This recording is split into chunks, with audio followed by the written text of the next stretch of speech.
Então, boa noite, pessoal. Como a gente tem estudado nos últimos meses aí, a gente vai estar prosseguindo no estudo das cartas de Paulo. E hoje nós iremos estudar Romanos. Eu tinha falado Gálatas, eu acho que semana passada, só que eu falei errado, é Romanos, Gálatas já foi. É, é uma carta, assim, uma das principais cartas de Paulo, uma das cartas de Paulo que mais tem citação quando a gente vai olhar os nossos passados, como Lutero, ele estudou bastante sobre Paulo, Agostinho cita bastante Paulo, e aí a gente entra na teologia mais moderna, a gente vai ver Calbart citando Paulo, então assim, existem muitas pessoas que gostam de citar a carta de Paulo aos Romanos, e a gente vê que isso tem um motivo. É uma das cartas que tem um conteúdo teológico muito forte, ao ponto de algumas pessoas até falar que é uma teologia sistemática. O que é teologia sistemática? É pegar vários temas sobre a Bíblia e colocar em um livro. Tem gente que fala até que Romanos é uma teologia sistemática de Paulo.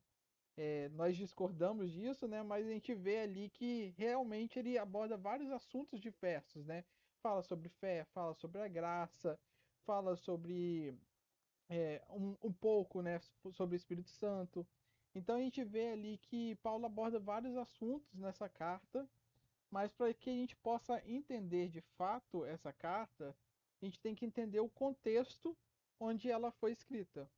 Então, o objetivo da gente estar estudando aqui as cartas de Paulo é entender um pouco sobre o contexto do que ela foi, em que ela foi escrita, e depois a gente passar para a abordagem de o que está sendo escrito em cada capítulo ali, de forma mais didática, né? Hoje quem vai estar me auxiliando aí vai ser o Ronildo, né? Então vai ter bastante partes aí que o Ronildo vai estar contribuindo para explicar o que Paulo quer falar nessa carta aos Romanos. Boa noite, Raíssa. Então vamos iniciar pelo começo, né? É, Como que chegou essa carta aos Romanos? Da onde que surgiu essa igreja em Roma para que Paulo estivesse se comunicando? Quando a gente vai olhar para a história, e isso não vai estar necessariamente na Bíblia, a gente vai ver que desde o século II antes de Cristo já havia muitos judeus em Roma. Então são pessoas que acreditavam em Deus, só que eles eram judeus, eram aquelas pessoas que seguiam ali a lei, seguiam a Torá, seguiam tudo certinho. E por conta disso, deles estarem em Roma, havia várias sinagogas, que eram lugares onde eles se reuniam para conversar, para discutir sobre a Bíblia. Então a gente vê que antes mesmo de Cristo já havia judeus em Roma. E quando os judeus estavam em Roma, eles tinham algumas liberdades, né? Eles tinham uma liberdade religiosa em Roma, ou seja, os judeus que estavam em Roma ali, eles não precisavam se converter às religiões romanas.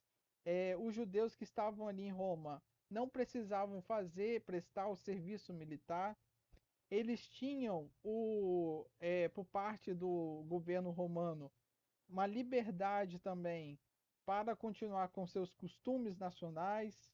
E então eles estavam ali vivendo em Roma de forma bem tranquila, de forma bem pacífica, mas eles estavam vivendo longe de Jerusalém, que era onde eles viam que era o centro da manifestação divina.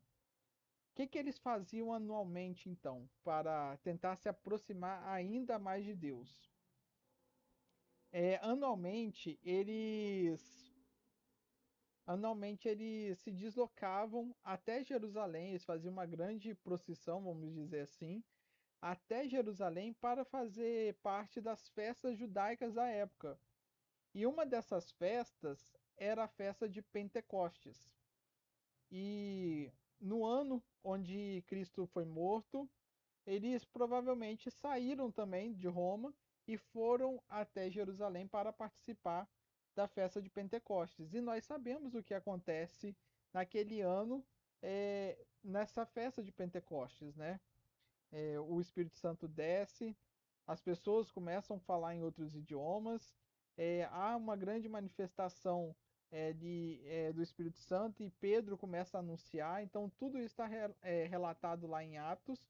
Então, os irmãos que eram judeus, que estavam em Roma e tinham ido até Jerusalém para participar da festa, eles tomam então conhecimento de Cristo, ou Crestos.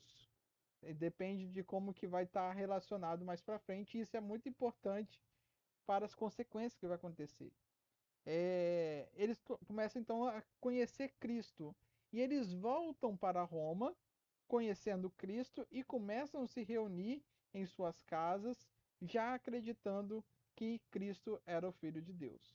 Então não foi necessário Pedro ir para lá para inaugurar uma igreja em Roma, não foi necessário Paulo ir lá para inaugurar uma igreja em Roma. Eles mesmos já estavam se organizando de forma, vamos dizer, até que orgânica, a partir desse conhecimento do que eles viram ali no Pentecostes. Quer complementar com alguma coisa, Ronildo, nessa primeira parte? Sim, sim.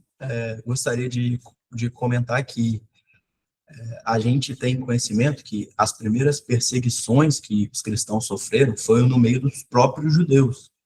Vai levar um bom tempo para os cristãos serem perseguidos pelos romanos mesmo. Então, nesse evento do Pentecoste, muitos voltaram para Roma, muitos judeus voltaram para Roma, crendo que Jesus Cristo é o Cristo, que é o Messias. E assim como os cristãos eram perseguidos em Jerusalém, Antioquia, todos esses lugares que eles viviam, pelos próprios judeus, por causa da fé em Cristo, a gente pode ver o próprio Paulo. Quem é Paulo? Paulo é um rabino fariseu, dos melhores que existia, e o ofício dele, na época, era perseguidor, era um inquisitor, era um perseguidor de cristãos. Ele via os cristãos como uma ameaça crescente, uma ameaça muito grande ao cristianismo. E Paulo, na sua experiência, né, de conversão com Cristo, no caminho para Damasco, se redime e começa a sua missão. Só que o Paulo, como o Breno já falou, ele não teve nenhum. Isso é uma coisa que muita gente confunde, né, por Paulo, Romanos, carta aos Romanos, mas a verdade é que nenhum dos apóstolos conhecidos foi o responsável pela igreja cristã em Roma. Esses cristãos vindo do Pentecostes começam a proclamar Jesus Cristo como Messias em Roma, onde existiam muitos judeus, e isso começa a causar tumulto. A mesma perseguição que os judeus faziam nos outros lugares, eles começaram a fazer em Roma também. E esse tumulto, ele fez com que causasse instabilidade política na cidade de Roma. Então, as autoridades romanas decidiram interferir nessa questão e, por volta do ano, acho que 49, 50, o imperador Cláudio, que era imperador de Roma, ele decide expulsar todos os judeus de Roma para poder arrumar um jeito de conseguir resolver esse problema, porque eles estavam se matando por causa.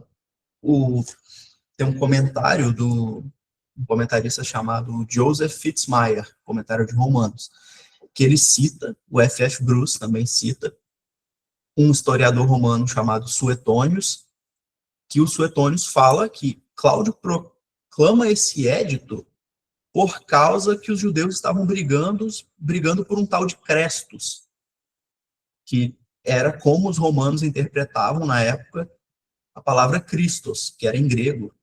Então, esse é o contexto, e a gente tem um exemplo bíblico, né? A gente tem uma citação bíblica dessa expulsão, que é em Atos 18.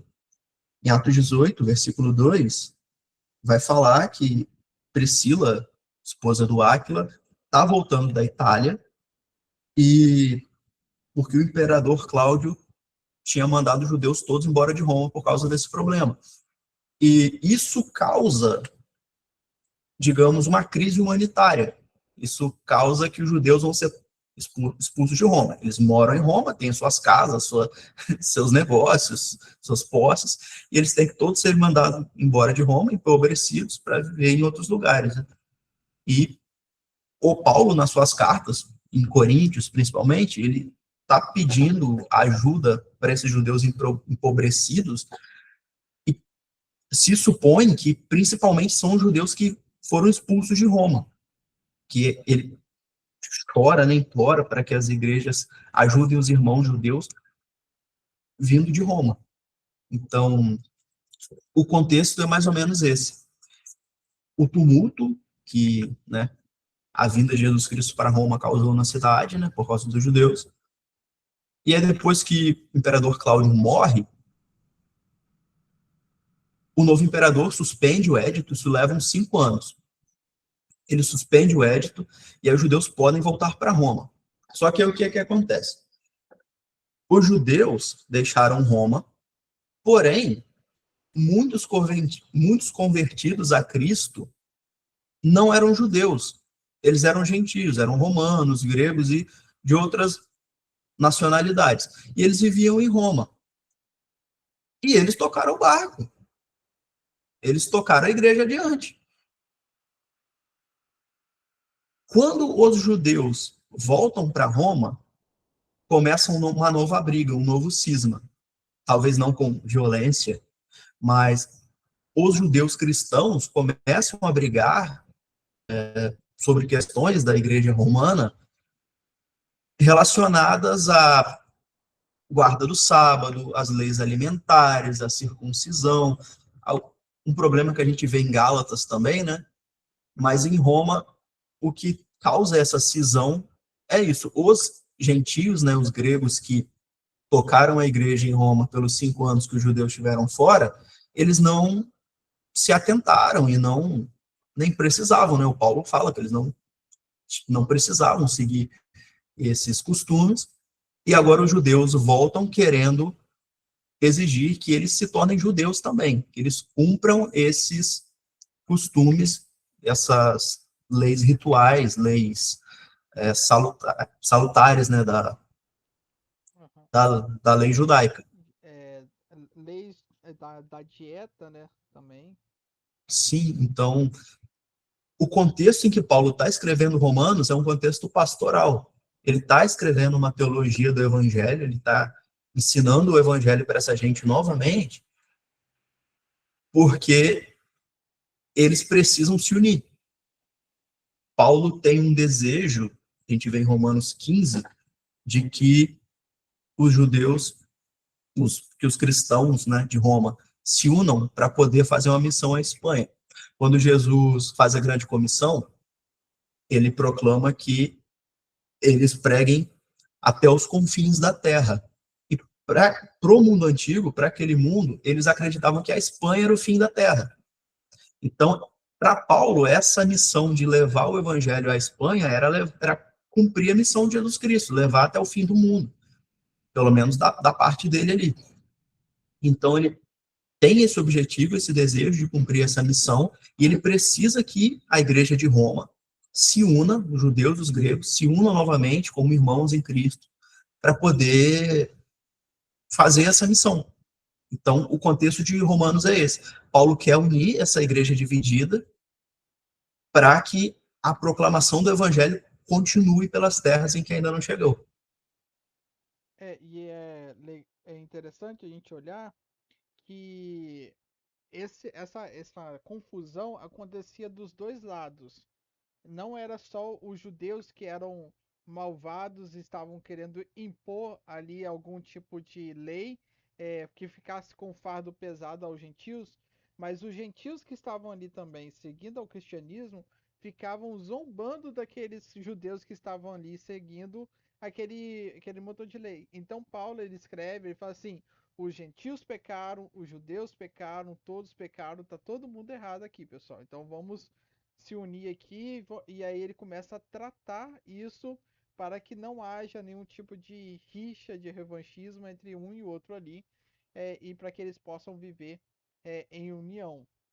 Tanto é que ele usa mais para frente, ele usa sobre o exemplo da oliveira, né, para falar que os judeus eram oliveira e outros foram enxertados nessa oliveira. Então tá todo mundo fazendo parte da mesma oliveira. Então, assim, então, em que momento que Paulo escreve essa carta? Eu acho que é interessante a gente também olhar para isso. Quando a gente vai olhar para o momento onde ele escreve, ele está aos arredores ali de Corinto. Então, a última carta que nós estudamos é Corinto. E o que ele termina a segunda carta de Corinto pedindo? Ele pede à igreja de Corinto recursos, mantimentos para ajudar aqueles irmãos que estão passando necessidade em Jerusalém. Então ele já passou ali, já fez uma arrecadação, ele está ali com aquele quantitativo financeiro em suas mãos, e aí ele tem como objetivo agora levar esse dinheiro até Jerusalém. E ele escreve essa carta enquanto ele está ali em Corinto, falando assim: irmãos, eu tenho que ir a Jerusalém para entregar esses mantimentos, mas o meu desejo é estar com vocês. A igreja de Roma estava a todo momento solicitando a vida de Paulo para fazer uma visita. E ele menciona isso durante a carta dele, né? Eu sei que vocês já solicitaram minha visita, mas ainda não foi possível. E Paulo ele tem esse desejo muito forte em seu coração, e o único relato que a gente tem de que ele realmente conseguiu visitar a igreja de Corinto foi, perdão, a igreja em Roma, foi acorrentado no momento que ele estava sofrendo a perseguição já de Nero, que inclusive Cláudio faz o edito, expulsa os judeus de Roma. Quem suspende esse edito de Cláudio foi o Nero.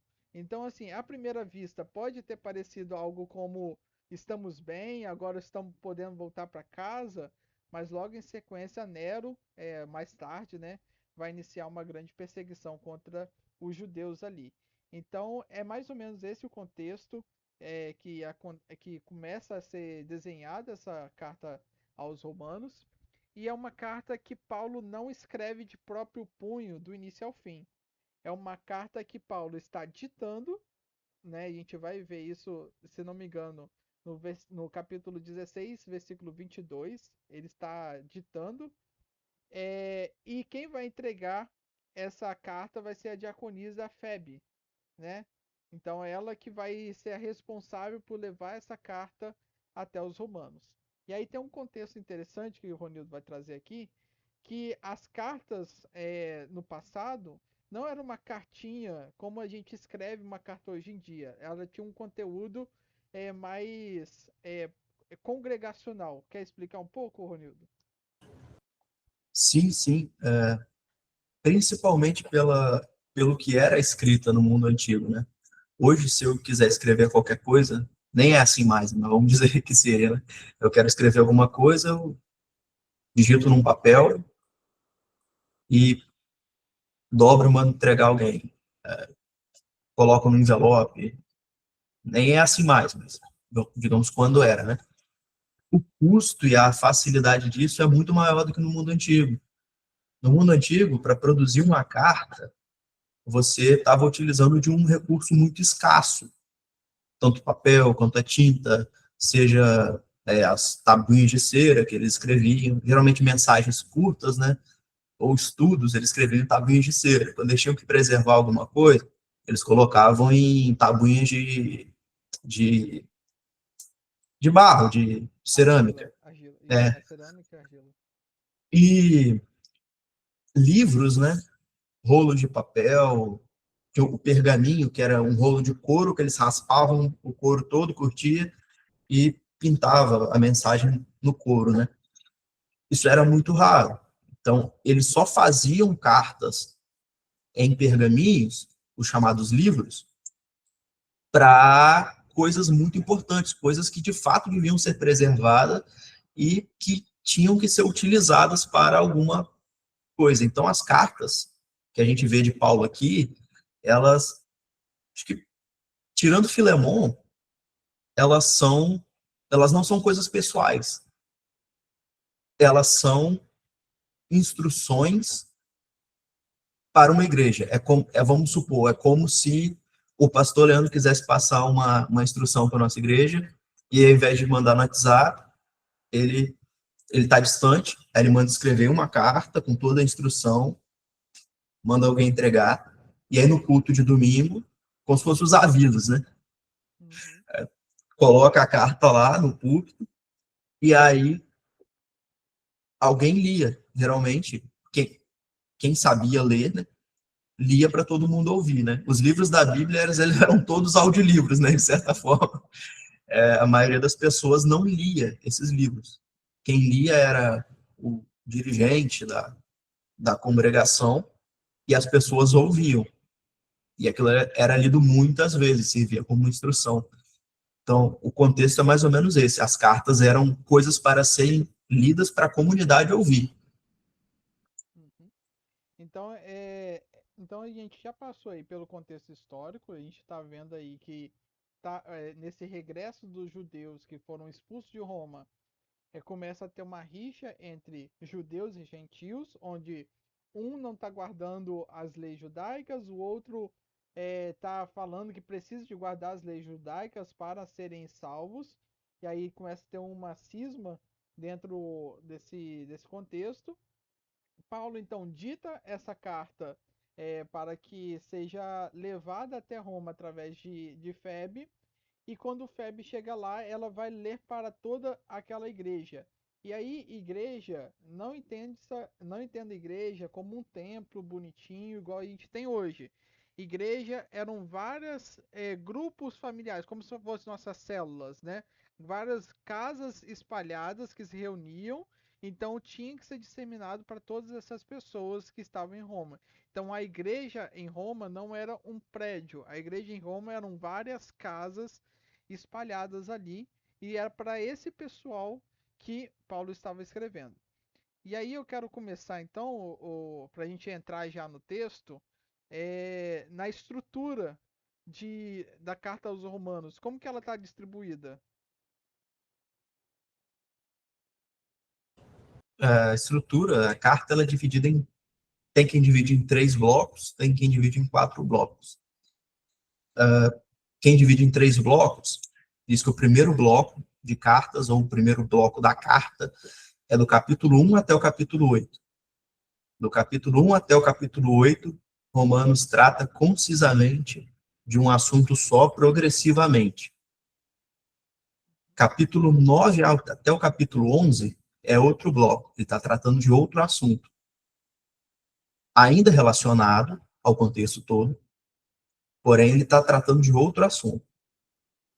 E do 12 ao 16 é um último bloco em que ele vai tratar da questão pastoral, ele vai tratar de ensinos pastorais práticos para a comunidade e fazer as saudações e recomendações finais. É como se fosse a entrega da carta, de fato, né? O fim da conversa ali.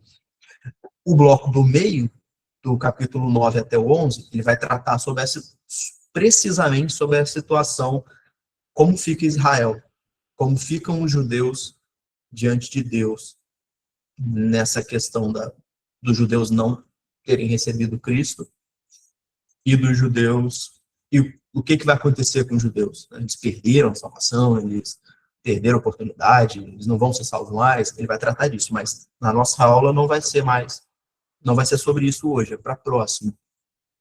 O primeiro bloco que a gente vai tratar hoje, ele vai tratar precisamente sobre o evangelho.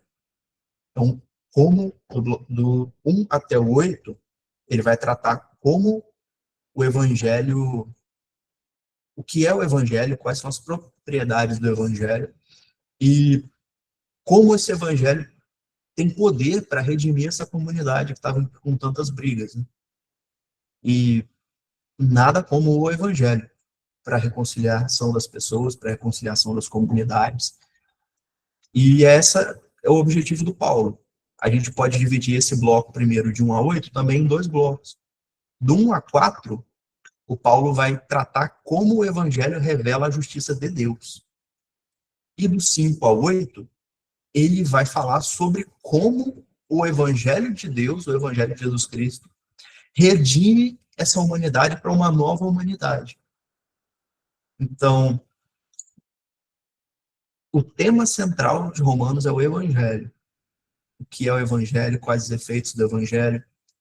E ele vai começar no capítulo 1, tratando principalmente o que é isso, o que é o evangelho. Então, o evangelho, Paulo vai falar, é Jesus Cristo. É o Jesus Cristo ressurreto, o Jesus Cristo que é proclamado o Rei das Nações. Ele vai dizer, versículo 4, do capítulo 1. Foi designado Filho de Deus com poder. Com poder. Poder, a palavra aqui, ela é a palavra dunamis. A gente conhece esse nome de algum lugar, né? A palavra dunamis, ela tem esse sentido de um poder sobrenatural, de uma força incontrolável. É a mesma palavra que a gente encontra naquele milagre em que a mulher toca a barra da roupa de Jesus e cura o fluxo de sangue dela. E aí todo mundo pergunta, e Jesus fala, alguém me tocou, porque de mim sai o poder. A palavra ali é dunamis. Saiu muito, muito poder, sai aquele poder estrondoso. Esse poder, Paulo vai falar, isso faz com que Jesus Cristo seja o rei das nações, seja o rei de tudo. E ele foi ressuscitado com poder, com esse poder, pelo Espírito Santo, pelo Espírito de Santidade e pela ressurreição dos mortos. Então, ele proclamando Jesus Cristo ressurreto.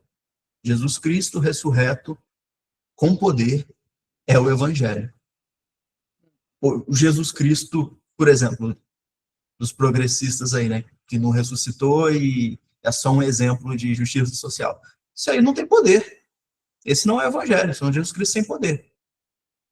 Jesus Cristo, segundo Paulo, Jesus Cristo, segundo a Bíblia, é Jesus Cristo ressurreto com poder, para ser rei, para governar sobre as nações, para ser nosso Senhor.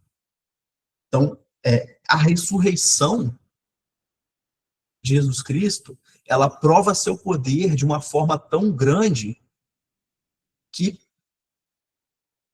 tem cristãos em Roma, muito cedo. Tão cedo quanto Jesus Cristo ascendeu para o céu, da sua ressurreição, já tem cristãos em Roma. E não foi obra de Paulo, não foi obra de nenhum apóstolo. Foi a ressurreição de Jesus Cristo que mostrou esse poder. E agora ele vive. Jesus Cristo vive até mesmo em Roma. E aí, é sobre essa questão do evangelho, como ele está lidando numa sociedade ali que está dividida entre gentios, né, e entre gentios e judeus, ele vai até dizer, ainda no capítulo 1, no versículo 16, que é algo que a gente escuta muito, que é o pois não me envergonho do evangelho, porque é o poder de Deus para a salvação de todo aquele que crê, primeiro do judeu e também do grego. Então, quando a gente entende o contexto, a gente entende a força que tem esse versículo. Porque é um versículo que está falando que é o poder de Deus para a salvação de todo aquele que crê. E aí, eu acho que esse também é um ponto muito importante dessa obra de Paulo aos Romanos, que é a fé em Cristo Jesus, que é o suficiente para a salvação. Não é a guarda das leis, é a fé, é mediante a fé. Tanto é que foi inclusive esse livro aqui que fez com que Lutero lesse e iniciasse ali toda a reforma, né? Então a gente vê que a fé e acreditar em Deus é um dos temas também que Paulo vai abordar com muita força durante esse livro. Sim, a consequência do Evangelho, o Evangelho chegou em Roma Uhum. pela fé, pela ressurreição e pela fé.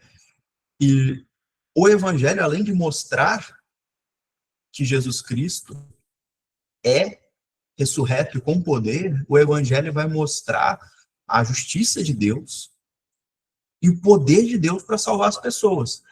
Ele vai mostrar a retidão e a fidelidade de Deus diante da infidelidade dos homens. A justiça é o atributo de Deus. Então, o Evangelho vai mostrar que Deus faz o que é justo e o que é correto. E o evangelho vai mostrar que Deus é fiel às suas promessas. Então, a fé, o versículo que Breno cita, né, é o versículo 17 do capítulo 1. A fé, ela não é simplesmente um acreditar. Uhum. Para Deus, o acreditar em Deus não é o suficiente. Então, a fé, segundo a Bíblia, é uma confiança extrema, é uma confiança poderosa na retidão de Deus, na fidelidade de Deus. E a gente, como ser humano, na nossa queda, a gente não é capaz de atingir isso. O nosso simples acreditar, ele não é capaz de nos limpar do pecado que nos cerca.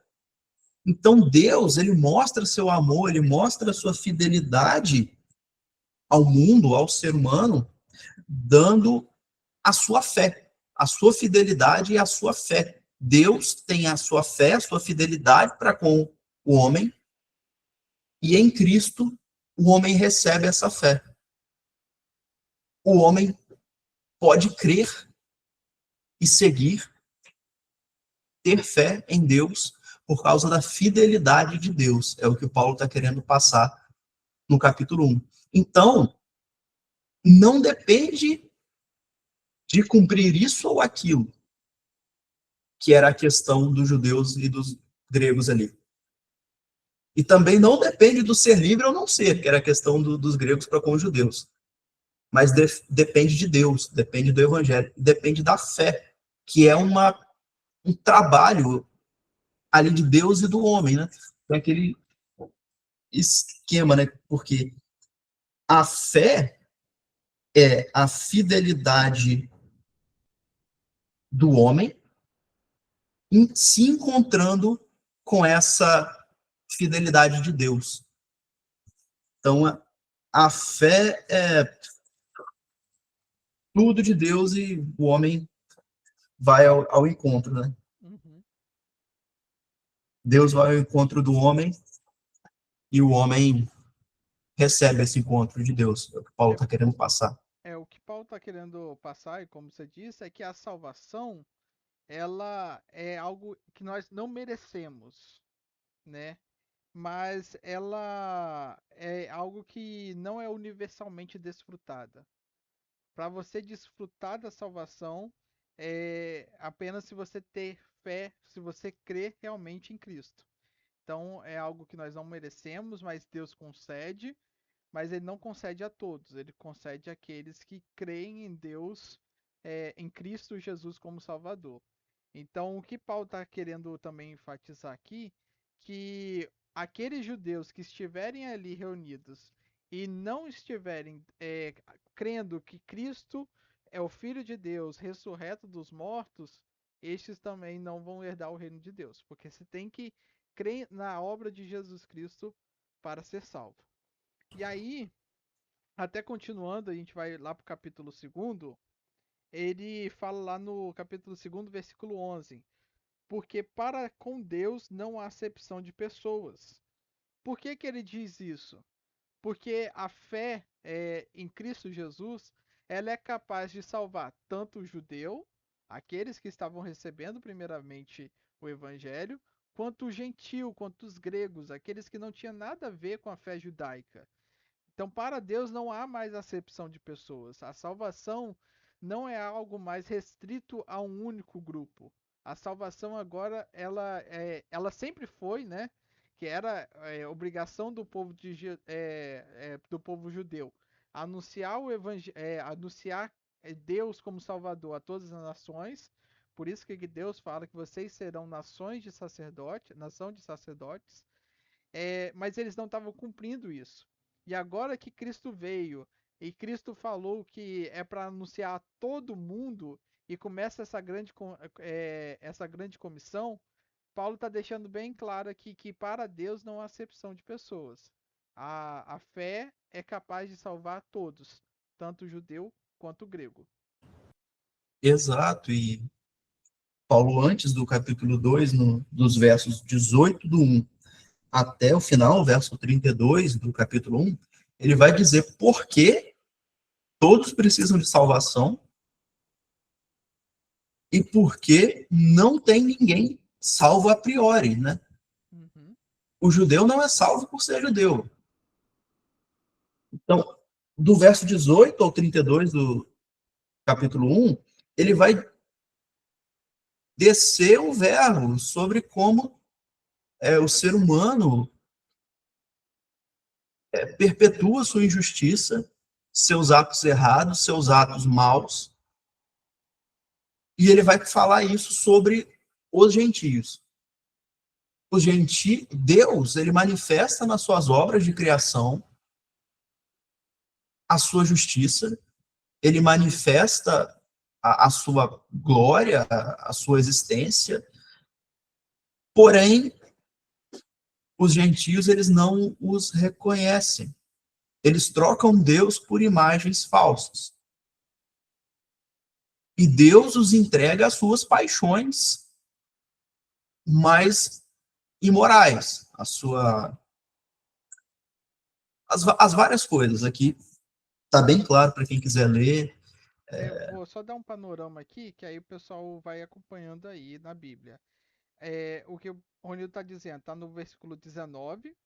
Porquanto o que de Deus se pode conhecer é manifesto entre eles, porque Deus lhe manifestou.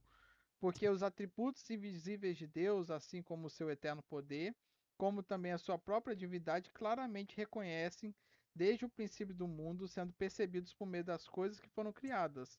Tais homens são, por isso, indesculpáveis. Então, assim, eles conhecem os atributos visíveis e invisíveis de Deus foram manifestos. E aí, depois, o que o Ronildo disse aí, que Deus os entregou, a gente vai acompanhar no versículo 24, que ele fala assim: por isso Deus entregou tais homens à imundícia, pelas concupiscências de seu próprio coração. E depois no 26 ele vai falar assim: por causa disso, os entregou Deus às paixões infames, porque até as mulheres mudaram o modo natural de suas relações íntimas por outro, contrário à natureza. Então, ele está descrevendo aqui é mais detalhado, mas ele descreve todas as práticas que os gentios estavam tendo e eles são indesculpáveis, mesmo eles não sendo judeus, vamos colocar assim, não conhecendo a lei, eles são indesculpáveis, porque os atributos de Deus já foram manifestos. Fizeram manifestos. E aí, judeus estão no sal. Os gregos estão no sal. Então, os judeus vão falar, não, mas a gente tem a lei. E aí, Paulo vai tratar disso no resto do capítulo 1, que os judeus, tendo a lei, também fazem todas essas coisas. Uhum. Então, os judeus também não têm condição de se salvar. Em Gálatas, Paulo vai dizer que a lei é um tutor, é um aio, né? É um tutor que cuida do menino até que ele encontre Cristo de verdade. Então, Paulo vai deixar claro nisso.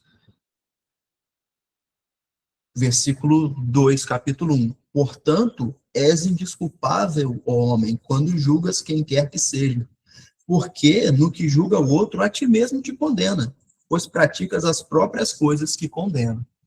Então, todo mundo é indesculpável. Todo mundo vai precisar de Jesus Cristo para ser salvo. Todo mundo tá preso, está armadilhado no que é o pecado, tendo a lei ou não tendo a lei. Ele até enfatiza isso no versículo 12. Assim, pois, todos os que pecaram sem lei, também sem lei perecerão. E todos os que com lei pecaram mediante lei serão julgados.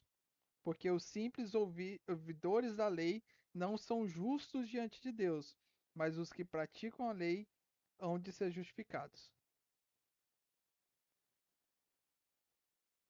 Então, isso vai dizer que todos os homens estão nessa condição de pecadores e E aí ele vai dizer no verso 21 do capítulo 3, depois de dissertar pelo final do capítulo 1, capítulo 2, começo do capítulo 3, de porque todo mundo é indesculpável, de como Deus se manifesta, se revela, de certa forma, naturalmente ali, e que isso é mais para condenar, essa revelação de Deus natural, ela é mais para condenação do homem do que para salvação, ela é para a condenação, porque ninguém é capaz de seguir a lei de Deus, seja a lei natural, seja a lei mosaica.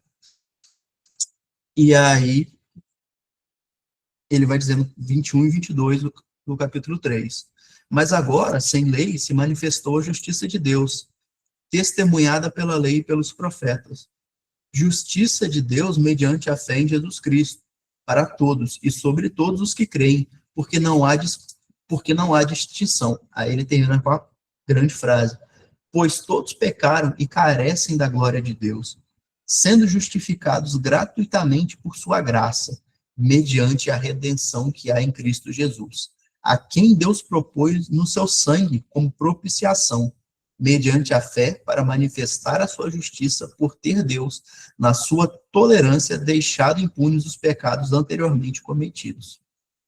Então Deus passa um pano, digamos assim, nos pecados anteriores, não leva em consideração o tempo de ignorância, tanto de um quanto de outro,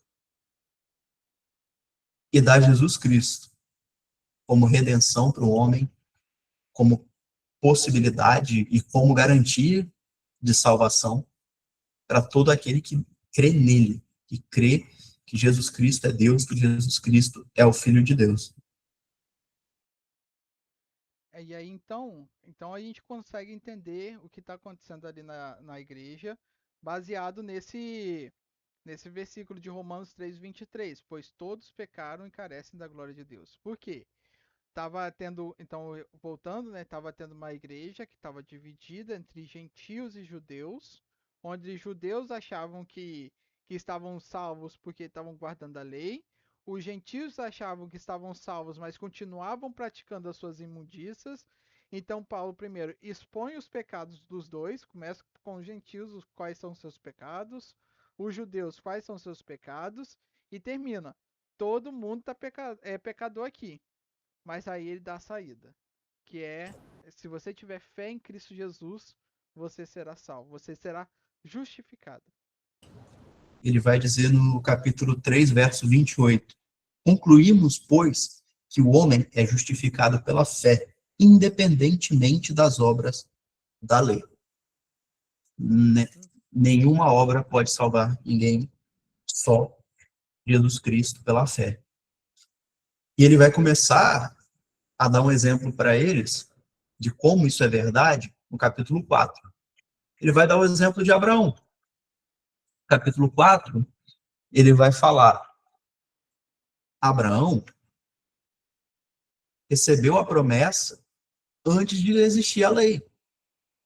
Abraão estava na lei natural. Então, de certa forma, Abraão estava na mesma situação que os gentios estavam. Isso que os judeus não queriam admitir, né? Abraão nunca teve uma lei de Moisés para salvar ele. Então, ele vai dizer no verso 3 do capítulo 4. Pois, que diz a Escritura? Abraão creu em Deus, e isso lhe foi imputado para a justiça. Então, foi o crer de Abraão no Deus da promessa, o Deus que é fiel, que Paulo já tinha falado no capítulo 1. Foi o crer de Abraão que lhe foi imputado para a justiça. Deus considera Abraão justo pelo seu crer, pela sua fé. E ele vai falar aqui, Davi também. E é assim também que Davi declara ser bem-aventurado o homem a quem Deus atribui justiça, independentemente de obras. E ele vai citar o Salmo: bem-aventurados aqueles cujas iniquidades são perdoadas e cujos pecados são cobertos. Bem-aventurado o homem a quem o Senhor jamais imputará pecado. E aí ele vai dizer no verso 9, também no capítulo 4. Vem, pois, essa bem-aventurança exclusivamente sobre os circuncisos? É só quem se circuncidou que vai receber essa bênção? Ou é também sobre os incircuncisos? Visto que dizemos, a fé foi imputada a Abraão para justiça. Então, ele vai colocar o exemplo de Abraão, do pai da fé dos judeus, de que é somente a fé que pode salvar. Abraão é salvo, é imputado como justo por Deus, antes mesmo de haver lei.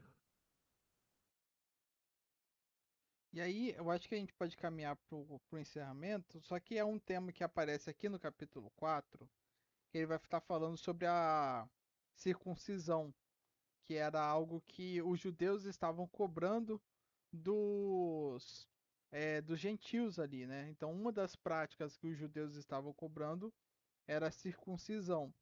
E aí, o Paulo ele vai mencionar que essa questão já foi decidido através do Sinédrio lá, quando eles convocam, então, o primeiro concílio, vamos colocar assim, né?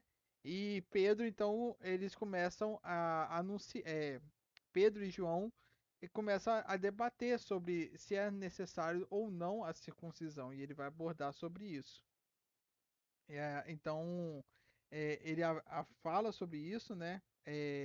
Ordenaram-lhes que absolutamente não falasse nem ensinasse em nome de Jesus, mas Pedro e João lhe responderam: julgai se é justo diante de Deus ouvir-vos antes a vós outros do que a Deus, pois nós não podemos deixar de falar das coisas que vimos e ouvimos.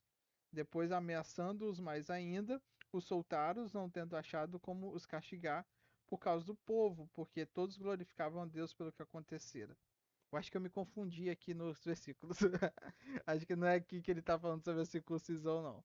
Aqui ele está falando sobre quando Pedro e João estavam presos. Me confundi aqui, perdão. Ah, sim, sem problema, irmão, isso aí Mas, acontece com os melhores e os melhores. mas a gente chega então ao final do capítulo 4. Então, depois que ele fala. É, eu caí lá em Atos do nada, gente. Acho Perdão. bom, então, de terminar com o final do capítulo 4, né, que termina o primeiro bloco. Que termina no 4:25, perdão. Então, o 4, ele vai explicar que Abraão, tudo o que Abraão fez, né, era a questão de justiça. Ele vai dizer, estando plenamente convicto de que ele era poderoso para cumprir o que prometera, pelo que isso lhe foi imputado para a justiça.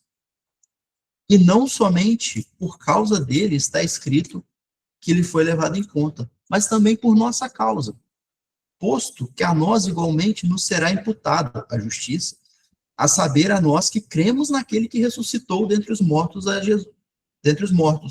Jesus, nosso Senhor, o qual foi entregue por causa das nossas transgressões e ressuscitou por causa da nossa justificação.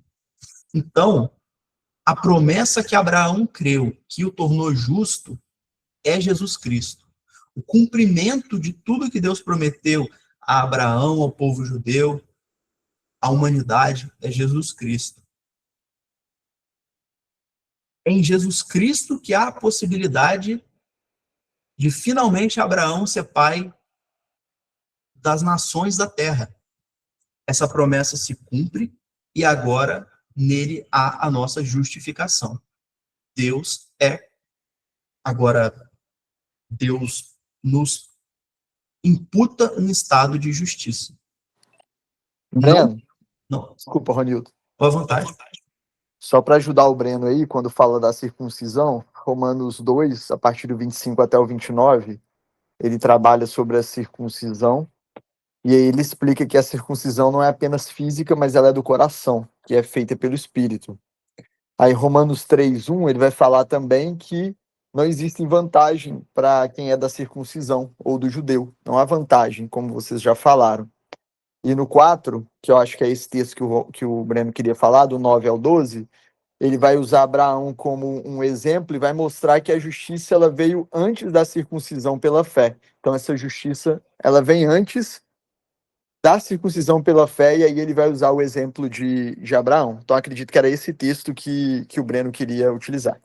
Eu vou só explicar rapidinho aqui o que aconteceu. Eu tava no 4 certinho aqui de Romanos.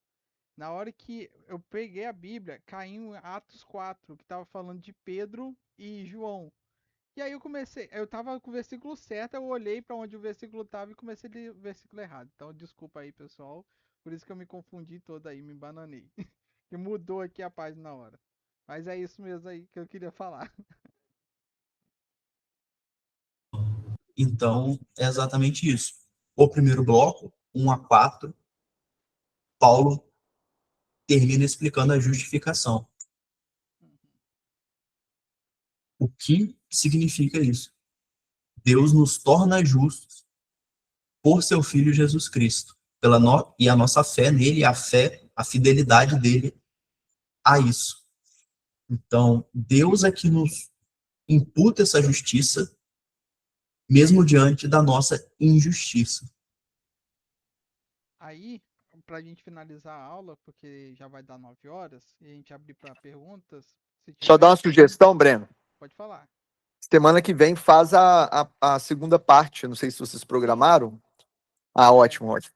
a gente Porque é tá muito grande, né? isso. Principalmente na parte da eleição e predestinação, que é bem amplo esse assunto. É 4 blocos, Aí a gente vai tentar dividir pelo menos em três aqui. Mas aí semana que vem a gente vai dar prosseguimento em Romanos ainda. Aí, para finalizar, para a gente abrir para as perguntas, como o Ronildo disse, ele está ressaltando bastante, Paulo, está ressaltando bastante sobre a justificação. E aí a gente começa já com o capítulo 5 como meio que um spoiler do que a gente vai falar da próxima aula. Que no 5:1 ele vai falar: justificados, pois, mediante a fé, temos paz com Deus por meio de nosso Senhor Jesus Cristo, por intermédio de quem obtivemos igualmente acesso pela fé a esta graça na qual estamos firmes e gloriamo-nos na esperança da glória de Deus. Então, somos justificados mediante a fé e por isso nós temos então paz com Deus. Nós iremos abordar um pouco mais sobre o que ele quer dizer sobre paz com Deus na próxima aula. Mas aí eu queria abrir para vocês para perguntas, se tiverem dúvidas, se quiserem fazer algum tipo de comentário, fica à vontade aí.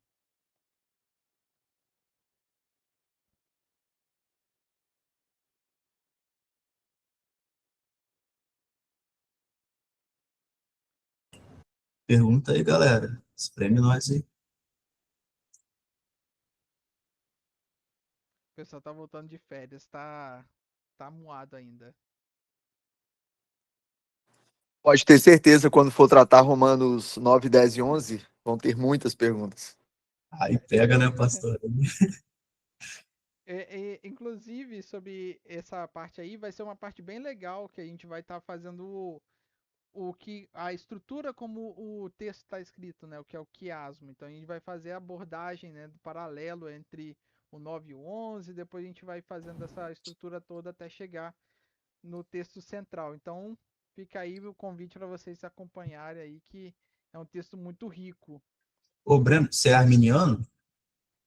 Deixa Em nome de para Jesus. 9, 10 e 11. É interessante que vocês falaram do quiasmo, porque a estrutura do livro de Romanos, se vocês observarem, vocês podem mostrar isso depois, ela trabalha muito o quiasmo. E aí depois vocês explicam para o pessoal também o que é quiasmo e essa estrutura que é bem legal. Beleza, eu vou tentar trazer na próxima aula então, que a gente dá um paralelo do que é o quiasmo, o pessoal vê aí, que é bem legal. Eu perguntei se é arminiano, porque, por exemplo, eu sou calvinista. Aí podia ter cada um falando da sua visão, né? Eu tô mais pro Calvino também, nosso mano aí. Mas eu posso incorporar um arminiano aí. A gente aborda os dois lados. Então, se alguém tiver dúvida aí, quiser quiser trazer, senão a gente vai orar aqui para caminhar para o encerramento. Dá só um minutinho aí para o pessoal trazer as dúvidas, senão a gente ora.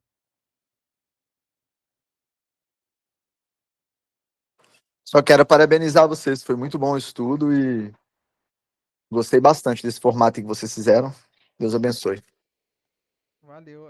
A ideia é a gente começar a fazer mais em dobradinha assim, né, né, Ronildo? Pra gente conseguir abordar Isso aí, mais tem que assuntos. aproveitar, Ronildo acabou de formar em teologia, você tá para concluir, Samuel tá aí também, ó, acabou de formar, aproveitar os caras.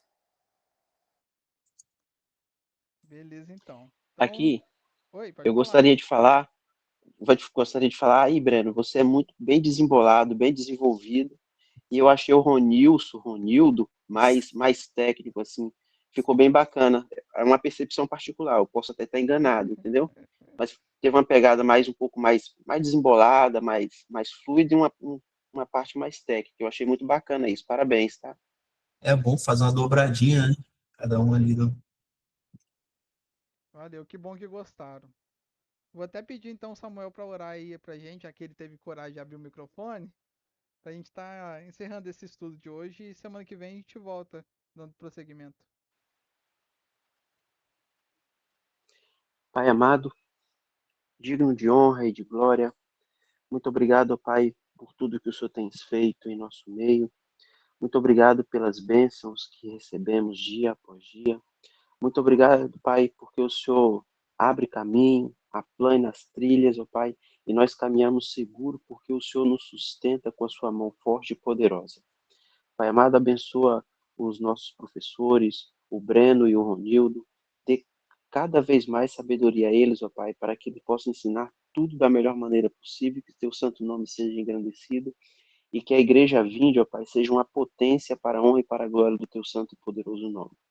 Essas coisas eu peço e agradeço, ó Pai, pedindo também que suas bênçãos sejam derramadas sobre a vida de cada um que está presente nesse estudo, especialmente sobre a vida do pastor Leandro, que ele possa ter sabedoria para ensinar-nos cada vez mais.